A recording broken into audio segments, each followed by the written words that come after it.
So tonight what I hope to cover is, when does a horse become a senior? That word is broad and general and vague, and I want to make sure that we're all on the same page. So I call this my age gauge, and there's 3 ways to figure out how old is your horse. When does a horse become a senior? So there's 3 ways to do it. The chronological, that's used in the calendar. The physiological, what changes happen in the body. Or the demographic, and that's more of a scientific, epidemiological thing.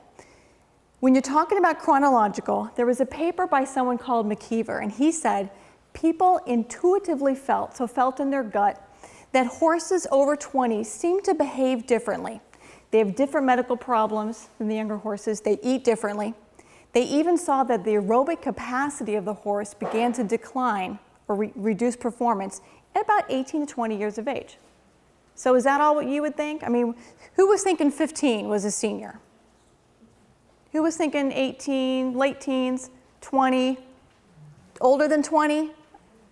Okay, good. So the age is increasing as science gets better and we're taking better care of our horses, right? I mean, are you seeing that? Back in the day, horses lived to be 20. Now we're thinking they're older when they're 20. They're living to be 30, 35, and 40. What about the fact at the bottom that horses age about 3 times as fast as people? Have you heard that before? So like if a horse that we're saying is old now at 18 to 20 years of age is pretty much comparable to a 60, 65-year-old person just about to go on Social Security, not quite. But then the physiological age. That, to me, of these 3 ways of saying how old is a horse, when does a horse become a senior, this one's the most important because it's looking at the horse as an individual and saying, am I noticing changes in my horse's behavior or physique or his efficiency, the efficiency of the bodily functions? So some physical signs of aging, weight loss, some body condition loss. They might become stiff or sore, discomfort, and maybe they lose their appetite, they lose their enthusiasm for eating. Have you noticed that with the older horse? No, not this lady, okay. What's important to note is that this speed of physiological aging varies considerably from horse to horse. And like I said, it's a very individual thing. So I have a thoroughbred who at probably 13, 14 started to look old. And he got retired at 15, 16. He was retired at 15. I wasn't ready till 16, but that's a different story. But there's some horses who are in their 20s, and they're frisky and they're spry, and they don't know what the calendar says about them. So it's very different. And you probably notice there's some breed difference too.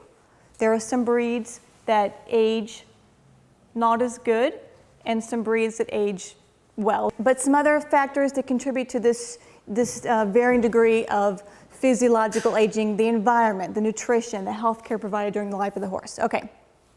And then this quote at the bottom is by Sarah Ralston. She's a VMD, PhD at Rutgers. Are you familiar with Sarah Ralston? Maybe read some stuff by her. She's a very well-known veterinary nutritionist.